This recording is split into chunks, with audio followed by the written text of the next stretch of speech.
बिस्मिल्लाहिर्रहमानिर्रहीम, अस्सलाम वालेकुम। रमज़ान और हम में आपको कहेंगे खुश आमदीद। मेरे साथ है मोहम्मद शुएब, मेरे साथ है सबीन फारूक और हमारे साथ है बहुत ज़बरदस्त खबर, अच्छी खबर जिस पर हम कह सकते हैं मुबारक हो इस्लामाबाद यूनाइटेड को।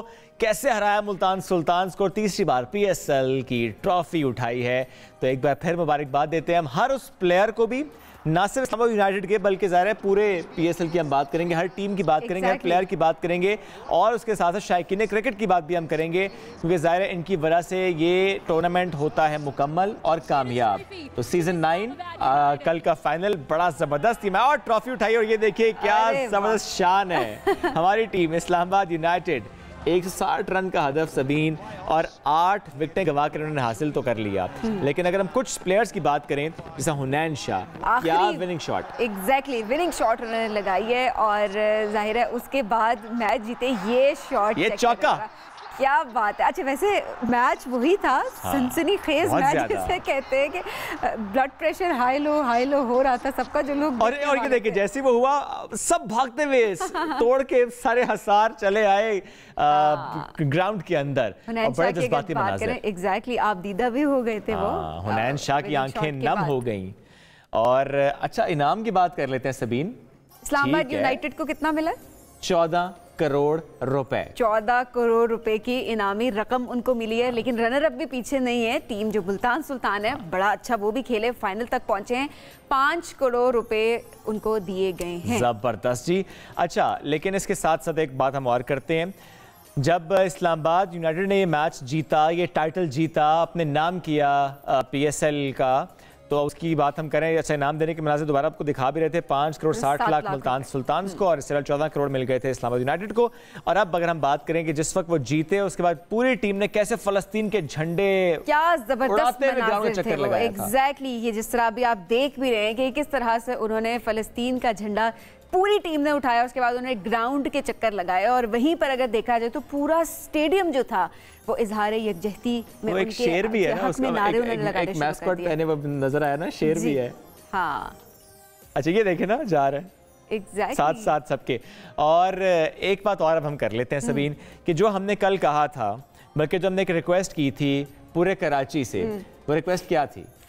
वो रिक्वेस्ट थी, वो शुएब की फरमाइश थी। फरमाइश नहीं, मेरी रिक्वेस्ट थी। कराची वाले से पहले देखा जाए तो मैच देखने उस तरह से नहीं आते, लेकिन क्योंकि फाइनल था और कराची में मैच हो रहा था। नहीं कहे मेरी बात मानिए। आपकी बात शुएब की बात मान ली है आप सबने। कराची वाले पहुंच गए वहां पर, जिस तरह कल भी हम बता रहे थे लोग इफ्तार से पहले आना शुरू हो गए थे। 9 बजे मैच था लेकिन कुछ घंटे पहले तो तकरीबन 30,000 लोग वहां पर मौजूद थे। बिल्कुल ऐसे ही सबीन, और हाउसफुल था। 32,000 शायकीन ने स्टेडियम को भर दिया।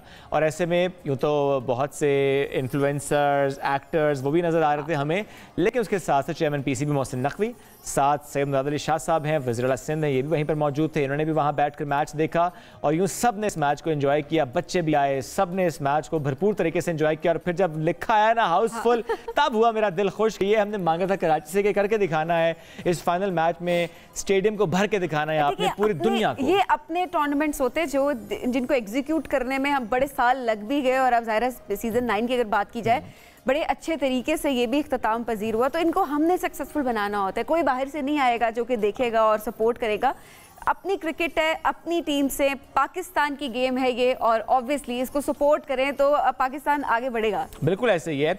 और जब आप PSL सीजन 9 की हम बात कर रहे हैं, इस्लामाबाद यूनाइटेड की हम शानदार जीत की बात कर रहे हैं, तो ऐसे में ज़ाहिर जिस तरीके से मैच उन्होंने जीता उसके बाद कैसे उन पे अब बहुत लोग सराह भी रहे हैं, हर प्लेयर की बात हम कर रहे हैं। लेकिन इसके साथ साथ हम आगे चलकर डिटेल से बात करेंगे एक एक प्लेयर की भी, और स्पेशली इमाद वसीम की हम बात करेंगे। लेकिन अभी हमें बढ़ना है आगे और हमें कुछ और खबरें भी शामिल करनी है। जब हम आगे बढ़ रहे हैं तो हम बात करते हैं जनाब थोड़ी इफ्तार की, लेकर चलते हैं आपको दुबई। क्या मजहबी हम आगे का मंजर वहाँ पर देखने को मिला? अच्छा वहाँ पर देखा जाए तो मुख्तलिफ मज़ाहिब के रहनुमाओं के लिए इफ्तार डिनर का एहतमाम किया गया, जिसमें UAE में बसने वाले तमाम मज़ाहिब के नुमाइंदे और मुख्तलिफ ममालिक के सफ़ीर भी शरीक हुए। और इस इफ्तार डिनर का जो इनेकाद था Islamic affair and Dubai and community development ने किया था, जिसका मकसद मजहबी हमंगी को बेसिकली इंटरफेथ हार्मनी जो है उसको प्रमोट करना था। और मेहमानों ने इस कदम को खासा सराहा है और इसमें शिरकत करके उन्होंने खुशी का इजहार भी किया है। तो बड़े पावरफुल ये मनाज़िर हम आपको इस वक्त दिखा रहे हैं। And if I am not wrong Sabeen, पता है कौन सी जगह है? कौन सी? ये वो जगह है जहाँ पर एक्सपो हुआ था। अच्छा दुबई एक्सपो, और ये एग्जैक्टली वही जगह, उसका सेंटर वाला ये पॉइंट है और यहाँ पर ये सारा मेला सजा हुआ है। मैं कहूँगा इसको मेला ही, क्योंकि मजहबी हमांगी का खूबसूरत सा मंजर हमें यहाँ पे देखने को मिल रहा है। महफिल है जो हमें नजर आई है। खूबसूरत सी महफिल है। पूरी दुनिया को एक मैसेज भी दिया है इन्होंने कि मजहबी हमांगी कितनी इसकी ज़रूरत है वक्त को। आगे बढ़ते हैं। खला में जाकर डिनर करना चाहती हैं? शौक तो बहुत है, लेकिन ऐसा मुमकिन हो सकता है? मुमकिन तो हो रहा है, लेकिन उसमें मेरा और आपका नाम नहीं डाला गया। अच्छा, वो तो उसमें 6 लोगों का नाम आ चुका है। चले कोई तो जा रहा है। हाँ, मेरा सभी का नाम नहीं है, नाम नहीं मुझे पता, लेकिन 6 लोग हैं। अच्छा। अमेरिकी सियाती कंपनी और खला में दुनिया का पहला डिनर करवाने की इनकी तैयारी, और 6 मुसाफिर इस मिशन का हिस्सा बनेंगे। मुसाफिरों को खुसूसी खलाई कैप्सूल में बिठाकर एयर बलून के जरिए खला की सरहद तक पहुंचाया जाएगा और मुसाफिर खला में मौजूद जमीन पर होने वाले तुलुए आफ्ताब को देखते हुए खाना खाएंगे। What a view! और क्या एक्सपीरियंस होगा, सबसे बड़ी बात। एक्सपीरियंस बड़ा मैटर कर रहा होता है कि एक्सपीरियंस क्या होगा, लाइफ टाइम एक्सपीरियंस ऑब्वियसली।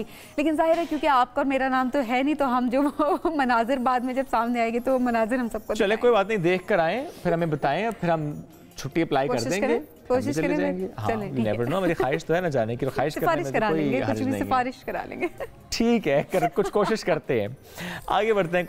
मज़ेदार पकवान, हमारा मज़ेदार सा सेगमेंट जिसके मज़े की चीज़ें देख देख के हम खुश होते हैं। बिल्कुल, और ऐसे में सभी आज मेरा दिल कर रहा है कुछ ऐसी चीज़ हो जो क्रिस्पी भी हो, उसमें चीज़ भी हो, उसमें आलू भी हो। क्या चाहते हैं आप? सबा बताएंगी कि मैं क्या चाहता हूँ। सबा आफ्ताब साथ मौजूद है। अस्सलाम वालेकुम जी, कैसी हैं आप? वालेकुम अस्सलाम, मैं बिल्कुल ठीक हूँ। आपने एक पॉइंट मिस कर दिया, उसमें चिकन भी हो। चिकन, हाँ, कुकड़ी रह गई सी जी। हाँ, यस, हम इस तरह का एक अमेलगमेशन आज बना रहे हैं। आई होप आप लोग एंजॉय कर रहे थे रेसिपीज सो फार। और जो है नॉर्मली सिर्फ आलू में भी बनता है, राइट? तो लेकिन मुझे होता है कि थोड़ा सा बच्चों के लिए थोड़ा सा अगर ऐड कर देना वो फ्लेवर, तो खुशी से खा लेते हैं। हर दफ़ा एक तो मैं बच्चों का बोल रही होती हूँ, इट इज़ राइट। और लेकिन अगर चिकन ना भी ऐड करें तो आप सिर्फ आलू के साथ भी बना सकते हैं, वो भी अच्छे बनेंगे। डिश का नाम क्या है? क्या बना सकते हैं? डिश का नाम क्या है? डिश का नाम अब आप मुझे बताएं ना, इतना सारा मैंने गैसेस दे दिया। और है ये कि हम साथ सबरोसो भी है, तो मैं सोच रही थी कि क्यों ना हम एक अच्छा सा आज अफ्तार प्लेटर रेडी करें, सबरोसो और मैं मिल के और कावा के साथ, और बहुत मज़े का होगा इंशाल्लाह ताला। देखें, सही है, हम स्टार्ट करते हैं। हमारे पास यहाँ पे है मैश्ड पोटैटोज़ 200 ग्राम्स और चिकन मिन्स 200 ग्राम्स। मुझे ये सारी चीज़ें जो आज की इंग्रेडिएंट लिस्ट है ना, ये सारी चॉपर में ऐड हो जाएगी, फूड प्रोसेसर में, और फिर यहाँ से सब कुछ एक साथ ब्लेंड हो जाएगा। ब्लेंड होने के बाद हम उसको शेप देंगे, शेप के बाद उसको फ्राई कर लेंगे, सिंपल, ठीक है। इसको हम इधर ऐड कर देते हैं अपना mashed potato, 200 grams mashed potato और 200 ग्राम्स चिकन। ये वैसे 250 ग्राम्स है, मैंने थोड़ा चिकन ज़्यादा ही रखा है।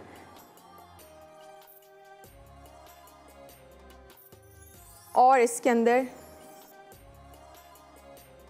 अंदर अब डलेगा एरोमेटिक्स और फ्लेवर्स, फ्रेग्रेंसेस, सही है। उसके लिए हम लोग यूज़ कर रहे हैं हरी मिर्च, कोरिएंडर और प्याज। अगर आपको स्पाइस ड्रॉप करना है ना इसमें, तो आप इसमें क्रीम ऐड कर सकते हैं। और अगर क्रीम ऐड करेंगे, वैसे तो कम स्पाइस डालें, ये इस तरह से स्पाइस ड्रॉप हो जाएगा कि कम स्पाइसी है।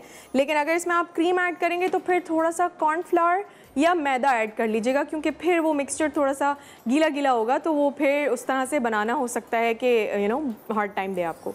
इसके बाद है धनिया पाउडर है, वो भी 1 टीस्पून, हाफ से 1 टीस्पून के बीच में है रेंज, ठीक है। और 1 टीस्पून, अब मसाला है सिंस तो ये थोड़ा ज़्यादा है। लाल मिर्च का पाउडर है, ये 1 टीस्पून था। चिली फ्लेक्स, नमक, हल्दी और काली मिर्च, खूब सारी इसमें वो फ्लेवरिंग्स ऐड हुई हुई हैं कि आपका एंड प्रोडक्ट ना मज़े का सही बने। और नॉर्मली हम ये कर रहे होते हैं कि फ्लेवर इन्हांसर्स, चटनियाँ या सॉसेस उस तरह से यूज़ कर रहे होते हैं ना, तो वो भी आप यूज़ कर सकते हैं आखिर में, नहीं तो उसके अलावा भी अच्छा लगेगा। चिली फ्लेक्स चले गए, और फिर इसमें गया है नमक 1 टीस्पून दोनों, और काली मिर्च 1 टीस्पून। क्यूट रेमिकन्स हैं यहाँ पे, और यहाँ पे आधा टीस्पून मैं डाल दूँगी हल्दी का, ठीक है, मैंने कोई इसको काली मिर्च, बहुत लाल ज्यादा मिर्च, रन नहीं चड़ा करना है, मिर्च, सब्ज थोड़ी मिर्च, सी कोई देर मिर्च ये। छोड़ी नहीं है सबा ने वैसे। Here we go.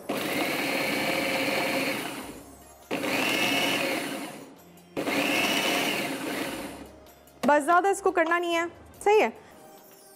ये और सारा कुछ डाल के आपने कर लिया इसको मिक्स, और अब आप बनाएंगी बॉल्स और चीज कब ऐड होगी?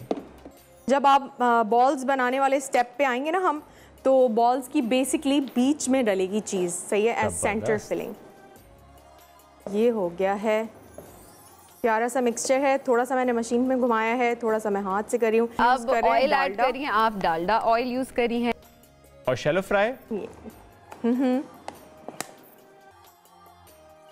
मैं ना इसकी बॉल्स बना के अपने पास इधर रख लेती हूँ। देखें आपके सामने, थोड़ा बहुत तो लगेगा लेकिन मोस्टली हाथ क्लीन है, ठीक है। आई एम सो ये हो गया। इसके अंदर आपने ऐसे चीज़ का क्यूब लेना है, या मेरे पास ग्रेटेड चीज़ थी तो उसको क्लम्प अप करके और चेडर चीज, मोज़रेला, कोई चीज़ भी ले आपको सकते हैं पसंद है ना? जो चेडर या जो अवेलेबल है फिलहाल। हाँ, श्योर यस, कोई भी ले सकते हैं। फिलहाल मेरे पास दोनों का मिक्स था, मैं पिज़्ज़ा चीज़ यूज़ कर रही हूँ, तो उसके अंदर दोनों का मिक्स होता है। और इस तरह से यस, तो बॉल्स बना के और इसके अंदर हम चीज़ स्टफ़ करके, और इस तरह से बस मैं बॉल्स ये साइड पे रख दूँगी। तो Saba crispy potato chicken cheese ball आपने जरा बॉल्स तो बना ली, कहाँ तक पहुंचे फ्राइंग कर रही हैं? बस बॉल्स बन गई और ऑयल में ड्रॉप हो गई। ये होती रहेंगी आराम से। Great. आप इस पे पता है क्या कोटिंग भी कर सकते हैं, ब्रेड क्रम वाली। अगर आपको अंडे और bread लेट्स crumb से वाली। क्रिस्पी वाला फैक्टर मज़ीद, अगर मज़ीद इन्हांस करना है ना वो वाला पॉइंट, तो आप इसको कोट भी कर सकते हैं। और ये अभी अपना बस मैजिक चलता रहेगा तेल के अंदर। हमने डालडा के अंदर फ्राई कर रहे हैं, और जैसे ये होगा तो हम साइड पे और चीज़ें भी ऐड कर देंगे। मीनवाइल हम अपनी ड्रिंक की तरफ भी बढ़ सकते हैं। ओके, और ड्रिंक आज हमारे पास है बहुत अच्छे ठंडी, से गर्म हो गया। ठंडी चाय। Ginger and mint ice tea. हाँ, ठंडी चाय। ठंडी चाय। यस, वो जैसे हैदराबाद की बर्फ वाली ठंडी चाय। सड़क मशहूर है ना, तो हमने ठंडी कहा कि चाय। चलो ठंडी चाय। मौसम बर्फ वाली चाय। थोड़ा सा हार्ज-ओरिएंटेड टीज़ बन रही हैं आजकल, ताकि जब आप हैवी मील खा के या पूरे दिन के बाद फ्राइड आइटम अगर खा लें, तो उसके बाद फिर अपने आप को एक अच्छी सी रिफ्रेशिंग सी टी दें, ताकि हैवी ना लगे। जबरदस्त। स्टेम्स के साथ हम पुदीना यूज़ कर रहे हैं। इसको अच्छी तरह धो लीजिएगा, मट्टी होती है इसमें बहुत, तो इसको अच्छे से वॉश करके। और स्टेम्स के साथ यूज करने का क्या मकसद है? वैसे तो मिंट लीव्स यूज करते हैं सिर्फ। नहीं पता है, ये एक मिसकंसेप्शन है, और ये मुझे समझ में नहीं आता। कोरिएंडर की भी लोग स्टेम्स नहीं यूज़ करते हैं, जबकि मैं आपको एक बात बताऊं, दोनों की स्टेम्स यूज़ करना, सॉरी, इसके लिए स्पेशली इसके लिए स्टेम्स यूज़ करना ज़रूरी है। खाने में स्टेम्स नहीं, क्योंकि वो चपती नहीं है। और इसके अंदर चीनी ऐड कर दी, ठीक है। हमने क्या ऐड किया? पानी ऐड किया, जिंजर के पीसेस ऐड किए, और मिंट स्टेम्स पूरी लीव्स के साथ ऐड कर दी, चीनी ऐड कर दिया। यस, यहाँ पे बॉल्स भी हो गई हैं। आपको नज़र आ रहा होगा, इसका मज़े का कलर आ गया है, सुनहरा कलर जो होता है ना। तो मैं डिश आउट कर दूँगी। पहले मैं इसको टिश्यू पे थोड़ा सा उतार लूँगी, इसको कवर कर लेते हैं ताकि ये अपना सिमरिंग होती रहे साइड पे। और फिर हम बढ़ेंगे सबरोसो की सप्लाईज़ जो है ना हमारे पास। एक है पराठा इज़ सो कन्वीनियंट। इसमें अभी मैं आपको बता रही हूँ, सबरोसो की 2 प्रोडक्ट्स आपस में हम यूज़ कर रहे होंगे। स्ट्रिप्स के साथ ना हम पराठा में ही रोल भी बना लेंगे। चलें जी, ये हो गया है रेडी।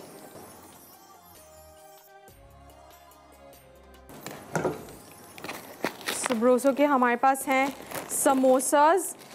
इसके अंदर हम ये 3-4 ऐड कर देते हैं फ्राई करने के लिए।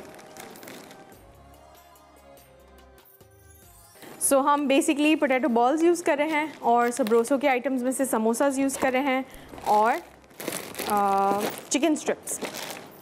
सबरोसो की वैसे बहुत वाइड रेंज है।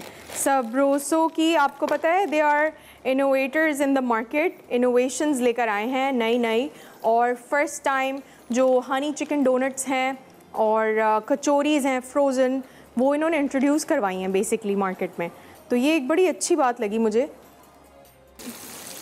सबरोसो के चिकन स्ट्रिप्स और चिकन समोसाज रेडी हो गए हैं, इनको हम निकाल लेते हैं। साइड पे हमने पराठा भी चढ़ाया हुआ था। आज मल्टीटास्किंग हो रही है आज, ये भी जो एक्चुअली किचन में हाल होता है ना हमारी खवातीन का या हमारे मर्दों का, जो भी कुकिंग कर रहा होता है एग्जैक्टली माओ का तो बना रहे होते हैं, मोस्टली अम्मियाँ ही कर रही होती हैं। हाँ इसको हीट पे से हटा देते हैं। ये देखें भाई, हो गया है।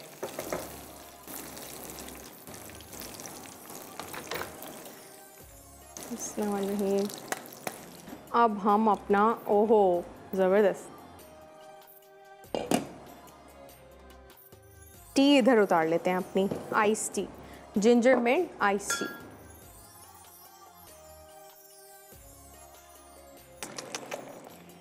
ये है ना, ये मुझे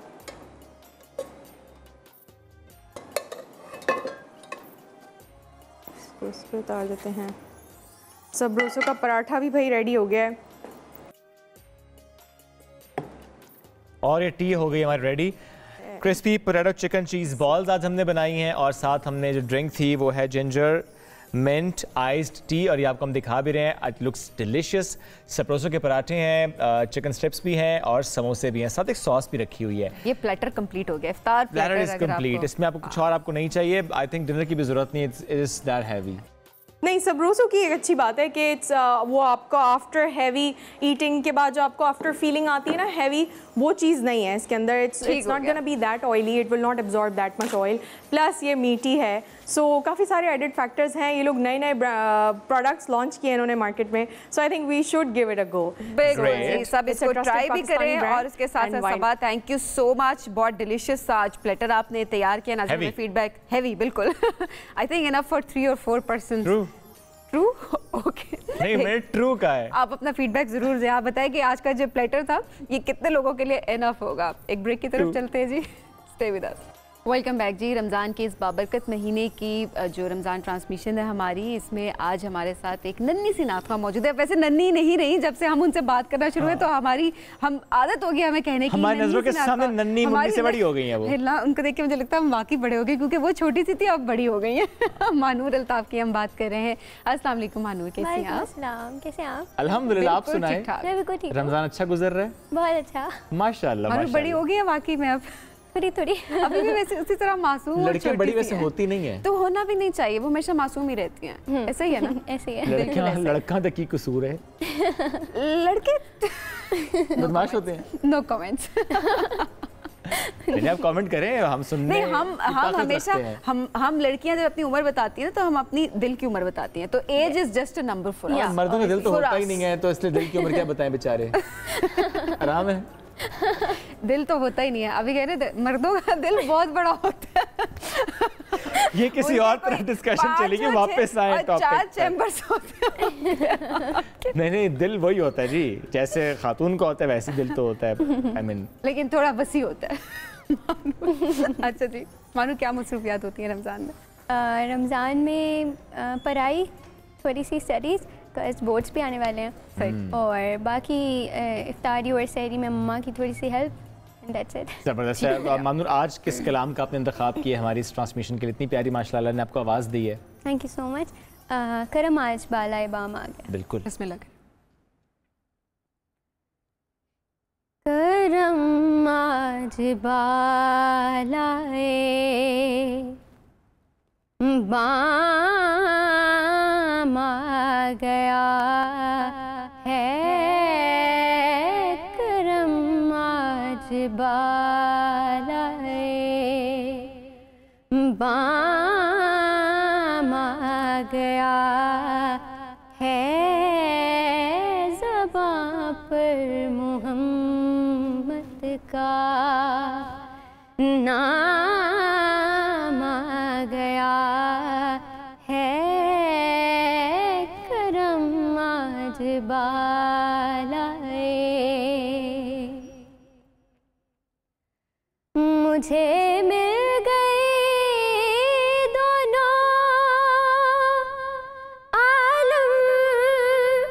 शाही मुझे मिल गई दोनों आलम की शाही, मेरा उनके मंगतों में, मेरा उनके मंगतों में नाम आ गया है, मेरा उनके मंगतों में नाम आ गया है, करम आज बालाए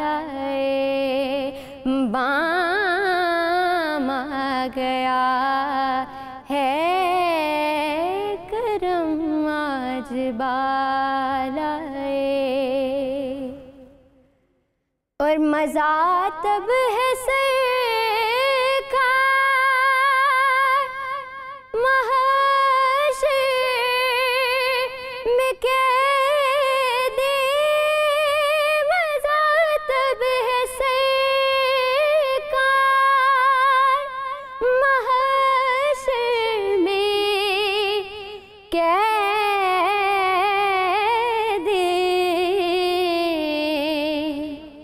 कि वो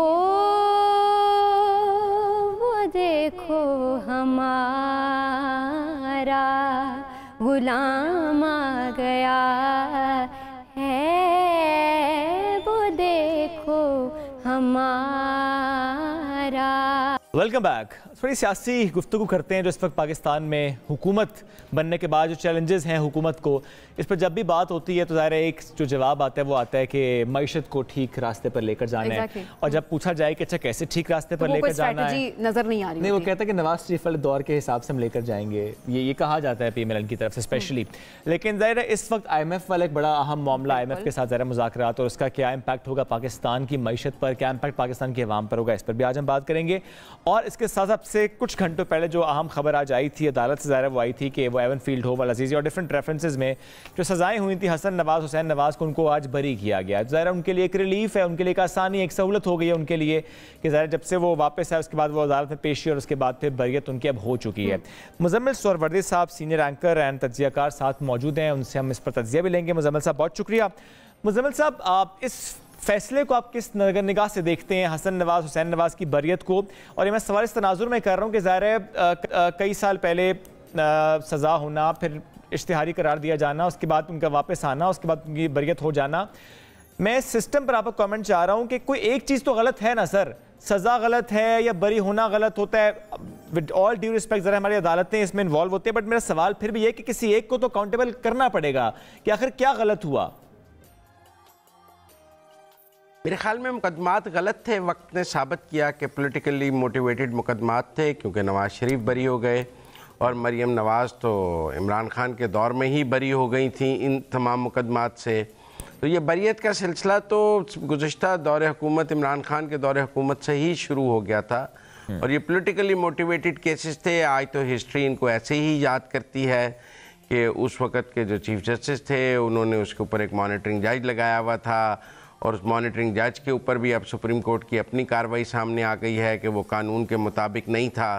तो मेरे ख्याल में ये जो अब हुसैन और हसन की बरियत है ये तो प्रोसेस का हिस्सा है उन बरियत का जो मरियम और नवाज शरीफ पहले हासिल कर चुके हैं, क्योंकि वो तो मेन अक्यूज तो वो थे, मेन अक्यूज वही थे, तो उनके साथ इनको रखा गया वही थे। तो जब वो बरी हो गए तो इनको तो सज़ा होने का कोई चांस ही नहीं था, तो इनकी बरियत तो ऑन द कार्ड्स थी, इसमें कोई प्रॉब्लम वाली बात किसी को भी नजर नहीं आ रही थी कि ये जब भी आएंगे ये बरी हो जाएंगे। ज़ाहिर है ये सवाल चूंकि मैंने जो किया वो ज़ाहिर है मरीम नवाज और नवाज शरीफ साहब के तनाजुर में ही किया, ठीक है, वो मामला पहले हल हो चुका है। आपने खुद कहा कि जब उनको नहीं सजा हुई तो इनको कैसे हो सकती थी, कनेक्टेड सारा केस है, इनको बरी कर दिया। मेरा क्वेश्चन फिर भी वही है, अकाउंटेबिलिटी पाकिस्तान में क्यों नहीं है? देखिए, अकाउंटेबिलिटी एक तो यकसां होनी चाहिए और पॉलिटिकली मोटिवेटेड नहीं होनी चाहिए, दुरुस्त बात, और जुडिशरी से मोटिवेटेड भी नहीं होनी चाहिए।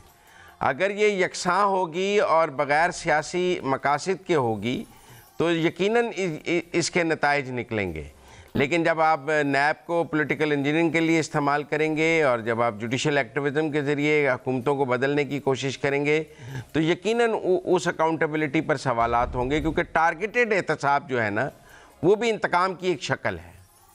जब तक यकसां नहीं होगा तब तक इंसाफ भी यकसां होना चाहिए, एहतसाब भी यकसां होना चाहिए। ठीक है, ज़ाहिर है बड़ा ज़रूरी है कि आप किस तरह से अकाउंटेबिलिटी और फेयर होना चाहिए सारा प्रोसेस, लेकिन अगेन बात वही है, अकाउंटेबिलिटी इज़ वेरी इंपॉर्टेंट। अच्छा मुजम्मिल साहब, अब ऐसे में इस वक्त तक हुकूमत की कारकर्दगी को आप किस तरह से एनालाइज करें? बिकॉज ऑब्वियसली तकरीबन एक हफ्ता गुजर चुका है, अब रमज़ान की बात भी की जाए, ये कहा जाता है कि पहले 15 डेज़ जो हैं वो कारकर्दगी डिफाइन कर देगी कि हुकूमत आगे चल सकती है कि नहीं चल सकती, ये बेहतर तरीके से चल सकती है नहीं चल सकती।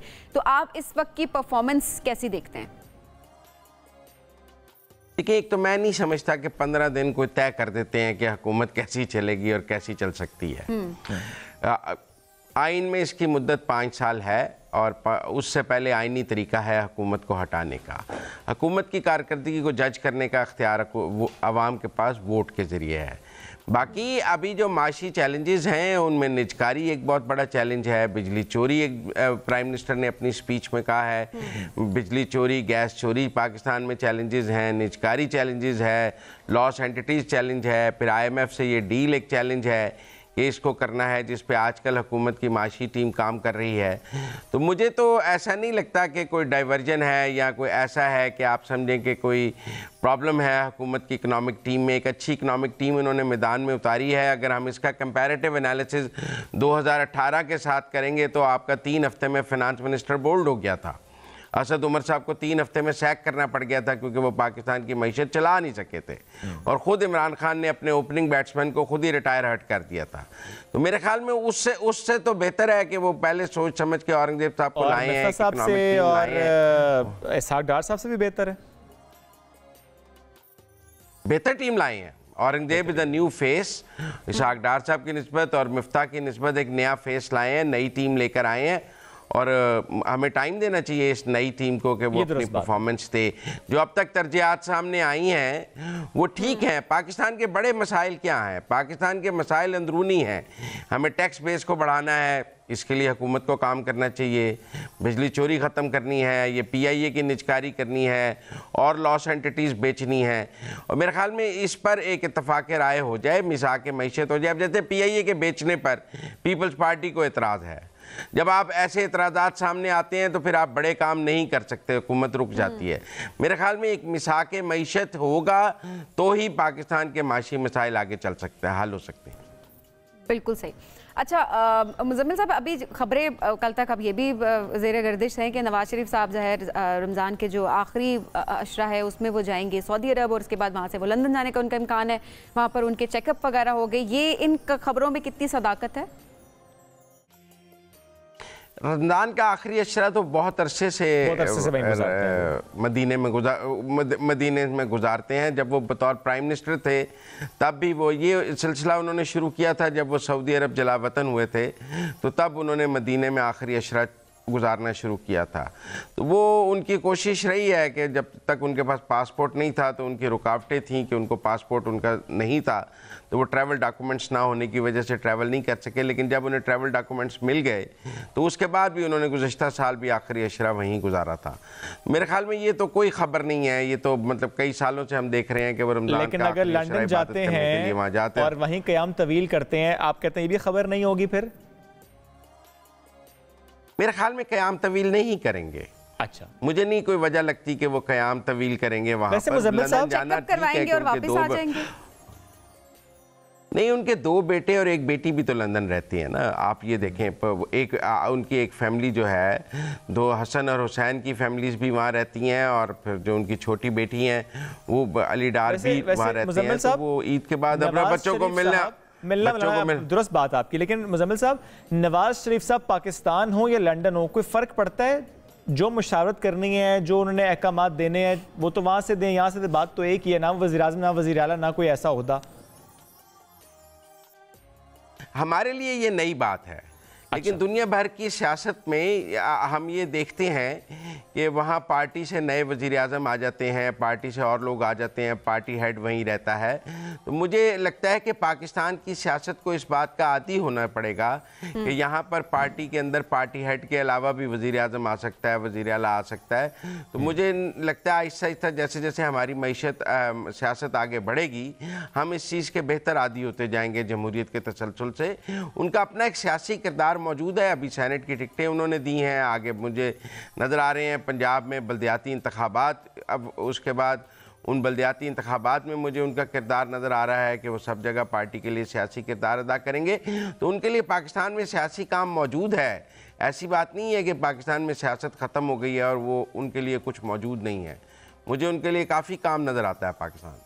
अच्छा, और ऐसे में एक नई पार्टी बनने की जो खबरें हुई, तो ज़ाहिर इलेक्शन से पहले का एक माहौल बन गया जब कुछ रहनुमा ने पीएम मिलन को छोड़ा, लेकिन ज़ाहिर खुल के कोई बात नहीं कर रहा था हाँ, कि पार्टी आएगी। खुल के अभी भी वैसे बात उस तरह करते अब तो नहीं है। एक नई पार्टी आने वाली है, शायद और क्या करेंगे उस पार्टी का भी जब इलेक्शन हो चुके हैं। मुज़म्मिल साहब, आपको कैसा नजर आता है शाहिद खान अब्बासी साहब और जो उनके हम ख्याल हैं, अगर नई पार्टी इस वक्त बनाते भी हैं उससे क्या होगा? एक तो नई पार्टी की बनने की हौसला अफजाई करनी चाहिए, हौसला शिकनी नहीं करनी चाहिए। और ये जमहूरियत का हुस्न है कि नए लोगों को अपने मंशूर, अपनी नई सोच के साथ मैदान में आना चाहिए और आवाम के सामने अपनी नई सोच रखनी चाहिए। अब ये देखने की बात है कि लोग उस पार्टी को कितनी पजीराई देते हैं। अब शाहिद खान अब्बासी साहब को अपनी लीडरशिप पे एतमाद है, ये घोड़ा और घोड़े का मैदान है, वो आवाम के दरमियान आए, पता लग जाएगा कि उनका कितना वोट बैंक है, उनके साथ मिफ्ताह का कितना वोट बैंक है, मुस्तफ़ा नवाज़ खोखर का क्या वोट बैंक है। ये आ जाएं और आकर मैदान में जाना तो आवाम की अदालत में है ना जी, आएँ और आवाम की अदालत में पेश हो जाएं। जिसको आवाम वोट देगी वो जीत जाएगा। नहीं, मैं टाइमिंग की बात कर रहा हूँ, गोल हो जाएगा। मुज़म्मिल साहब, हाँ, इलेक्शन 5 साल है जी, अच्छी बात है। अच्छा, लंबा टाइम मिल गया आपके ख्याल में? टाइम नहीं था उनके पास। अच्छा, मेरे ख्याल में उनको अपनी पार्टी बनाने के लिए, तंजीम साजी के लिए, तैयारी के लिए 5 साल मिलेंगे और वो एक पूरी तैयारी के साथ अगले इंतखाबात में आएंगे। तो ये अच्छी बात है। इंतखाबात के नज़दीक तो सियासी जमात बने तो उसके पास टाइम ही नहीं होता कि वो खुद को स्ट्रक्चर कर सके, लोगों को शामिल कर सके। और फिर हम अक्सर इलेक्शन से पहले जो पार्टियां बनती हैं वो किंग्स पार्टियां होती हैं, कहते हैं आशीर्वाद से बनाई जा रही हैं। तो अब 5 साल हैं, वो ऑर्गेनिक ग्रोथ करें अपनी पार्टी की, इसमें अच्छी। अच्छा, वैसे मुज़म्मिल साहब, ये भी एक जो बात थी कि वो आशीर्वाद से बनती हैं, वो भी आपको नहीं लगता कि वो टूट गया है बहुत? अगर आईपीपी की बात करें, जहांगीर तरीन साहब is gone, PTI parliamentarians Pervez Khattak साहब इज गॉन, तो वो किंग्स पार्टी वाला और आईपीपी का भी वो रिजल्ट नहीं रहा जो कि इससे पहले लोग कह रहे थे कि रिजल्ट आएगा। मिनिस्टर बन तो गए हैं एक ही। नहीं, देखें, अगर आप जहांगीर तरीन की बात करें तो मैं आपको 2002 में मियां अजहर की मिसाल दे दूंगा। ये भी किंग्स पार्टी का एक रहा है कि जो किंग्स पार्टियां बनाते हैं वो उसका किंग ज़रूर उड़ा लेते हैं और बाहर की लोग बचा लेते हैं। तो अच्छा। हमें ओन चौधरी को देखना चाहिए, अलीम खान को देखना चाहिए। मियां अजहर हार गए थे और बाकी सब लोग जीत गए थे, तो पार्टी ने तो अपनी पार्लिमानी प्रेजेंस प्रूव की है और वो लेके आए हैं। परवेज खटक साहब का जो केस है, मेरे ख्याल में उनको आईपीपी ज्वाइन करनी चाहिए थी, जहाँ पीपल्स पार्टी ज्वाइन करनी चाहिए थी। इतना ज़्यादा किंग नहीं उठा सकता कि बेतहाशाई किंग पार्टियाँ हो जाएँ, तो इतनी किंग पार्टियों की मशरूम ग्रोथ भी नहीं। मेरे ख्याल में वो परवेज खटक साहब की अपनी जो जिद थी वो उन्हें ले बैठी कि वो आईपीपी में नहीं आए, और अगर आईपीपी की वो प्रेजेंस हो जाती, जो वो शामिल हो जाते, तो शायद आईपीपी भी एक बड़ी पार्टी बन जाती। और ऐसा क्या हो, कौन ऐसा क्या स्टेप उठाए कि मिसाके मईशत या मिसाके जमहूरियत या जिसकी इस वक्त ज़रूरत है कि पार्लियामेंट की जितनी भी जमातें हैं वो एटलीस्ट उनका वर्किंग रिलेशनशिप हो। ठीक है, टफ टाइम ज़रूर दें, लेकिन वो तनकीद बराए तनकीद नहीं होना चाहिए, वो तनकीद बराए तामीर होना चाहिए। वो बात पाकिस्तान की होनी चाहिए। कौन ऐसा स्टेप ले मुज़म्मिल साहब के चीज़ें कुछ बेहतरी की तरफ जाएं, फिर वो जो बात होती रही है कि नहीं बैठूंगा, नहीं बात करूंगा, नहीं मिलूंगा, वो चीज़ें ख़त्म हों? देखिए, ये तो सियासतदानों को खुद ही करना पड़ेगा। अगर कोई डंडे के ज़ोर से इनको बिठाकर, इनसे क्लासरूम में बिठाकर दस्तखत कराएगा जैसे टीचर कराता है, तो फिर हम सब सवाल करेंगे कि ये कितनी ठीक है मिसाके मईशत और कितना डंडे के ज़ोर पे है।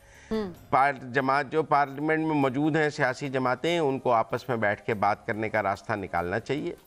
ये शर्त भी मुझे कोई जायज़ नहीं लगती कि पहले आप बानी पीटीआई को रिहा करें फिर हम बात करेंगे। ये आपको कहना चाहिए कि वो अदालतों से खुद इंसाफ हासिल करेंगे और इन चीज़ों को हम उस बात से अलग रखते हैं। लेकिन जब आप ये कहें कि हम फ़लस्तीन की करारदाद को भी तब सपोर्ट करेंगे जब आप बानी पीटीआई की करारदाद को लाने देंगे, हम मशरूत नहीं होना चाहिए, बात तब करेंगे, मशरूत नहीं होना चाहिए। बहुत बहुत अहम बात है। सबसे पहले पाकिस्तान है, वो किसी एक फर्द से भी पहले है, वो किसी एक जमात से भी पहले है, वो किसी एक बयान से भी पहले है, वो सबसे पहले पाकिस्तान में बात उसकी होनी चाहिए। बहुत शुक्रिया मुज़म्मिल सरवर्दी साहब, आप साथ मौजूद गुफ्तगू कर रहे थे। नाज़रीन आगे बढ़ते हैं और जिस तरह आज हमने इस ट्रांसमिशन का आगाज़ किया था बड़ी अच्छी खबर के साथ, उसकी बात एक बार फिर करते हैं। PSL 9 तमाम रंगीनियों के साथ इख्तिताम पजीर हुआ है और इस्लामाबाद यूनाइटेड ने फतह का ताज अपने सर पर सजाया है और ऑब्वियसली फाइनल का बड़ा दिलचस्प सा मुकाबला था। और मुल्तान सुल्तान की अगर बात की जाए तो वो भी किसी से कम नहीं रहे, एक टफ टाइम उन्होंने दिया, लेकिन at the same time Islamabad United दो बेस्ट टीम थी। ओवरऑल इवेंट कैसा रहा, तो इसी हवाले से जरा बात करते हैं आज। मिर्जा इकबाल बेग साहब साथ मौजूद हैं। बेग साहब बहुत शुक्रिया, साथ मौजूद हैं आप, और जाहिर आपसे बात करके हमेशा में बहुत अच्छा भी लगता है। रमजान अच्छा गुजरा है बेग साहब? अल्हम्दुलिल्लाह, आपको भी रमजान आपका माशाल्लाह 8वां रोजा हो गया। आप तो शहर इक़्तिदार में बैठे हैं और शहर इक़्तिदार ने कल नेशनल स्टेडियम कराची में मुल्तान को जिस तरह से इस्लामाबाद ने शिकस्त दी, इस्लामाबाद कराची में छा गया। हाँ, छा गया। रौनकें पूरे पाकिस्तान में छाए हुए हैं, लेकिन कराची में कल फाइनल में PSL के और बेग साहब कल स्टेडियम नहीं, असल में कल कराची छाया है। वैसे जिस तरह कल स्टेडियम भरा है, हाउसफुल हुआ है।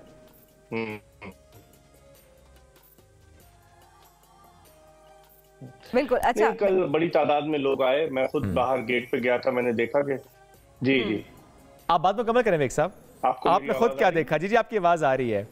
आंखों देखा हाल। मैंने खुद देखा कि आंखों देखा हाल ये कि लोग बड़ी तादाद में क्रिकेट के मतवाले दीवाने, हालांकि माशी सूरत हाल इतनी ख़राब है, कन्विंस नहीं था लोगों के पास, बड़ी दूर दूर से पैदल आ रहे थे, बीवी बच्चों समेत आ रहे थे। तो इसका मतलब है इस कौम को क्रिकेट का जुनून है। और कल पाकिस्तानियों ने, कराची वालों ने ये साबित किया, क्योंकि इससे पहले तो लोग आ ही नहीं रहे थे।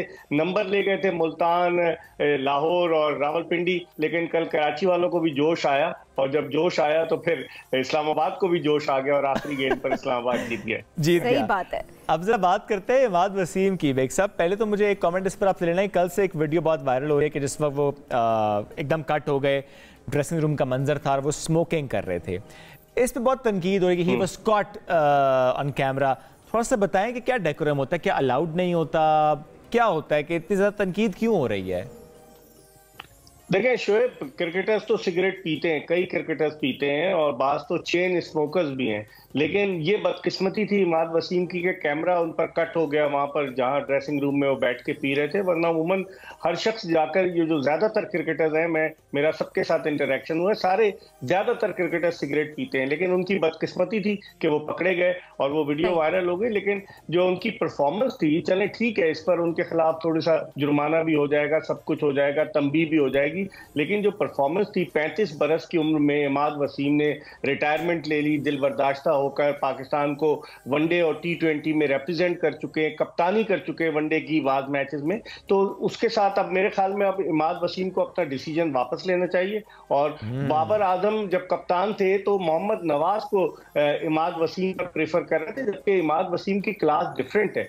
आप देखें कल उन्होंने 3-5 विकेटें हासिल की, पहले बॉलर हैं कि जिन्होंने HBL PSL के फाइनल में 5 खिलाड़ियों को आउट किया। फिर जो बैटिंग की, जो उनके 19 रन थे, अगर वो खड़े नहीं होते तो बड़ा मुश्किल होता। हालांकि नसीम शाह ने 9 गेंदों पर जिस तरह की जारहाना बैटिंग की, लेकिन इमाद वसीम का तजुर्बा जो था वो इस्लामाबाद यूनाइटेड की कामयाबी का सबब बना। यानी शादाब का जो मुतालबा है वो बड़ा दुरुस्त है, आप ये समझ रहे हैं, तो बड़ा इजी होगा उनके लिए। और आपको उनकी बॉडी लैंग्वेज से भी लग रहा है कि इमाद अपने उस डिसीजन को रीथिंक करेंगे, वापस ले लेंगे और स्क्वाड का हिस्सा बन जाएंगे।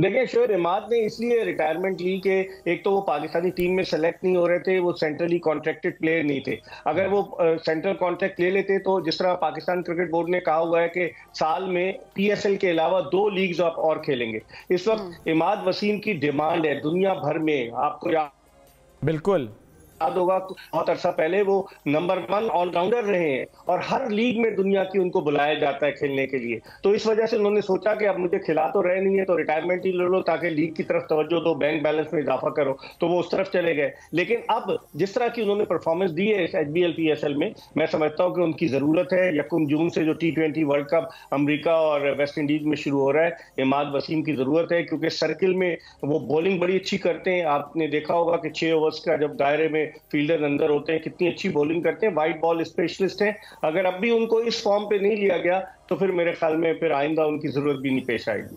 ठीक हो गया। अच्छा बेग साहब, इसके अलावा अगर ओवरऑल PSL को देखा जाए, क्योंकि आज हम यही कह रहे थे कि हम PSL को कंक्लूड जरूर करेंगे कि ओवरऑल टूर्नामेंट कैसा रहा, तो आपकी नज़र में कैसा रहा? कल तो हमने जाहिर है कराची स्टेडियम, जिस तरह हम बात भी कर रहे थे, जिन्ना स्टेडियम किस तरह से वो भरा हुआ था, लोग भी आए वहाँ पर, एक ज़बरदस्त मैच भी हमने देखा, बट ओवरऑल PSL को आपने सीजन 9 को कैसा देखा?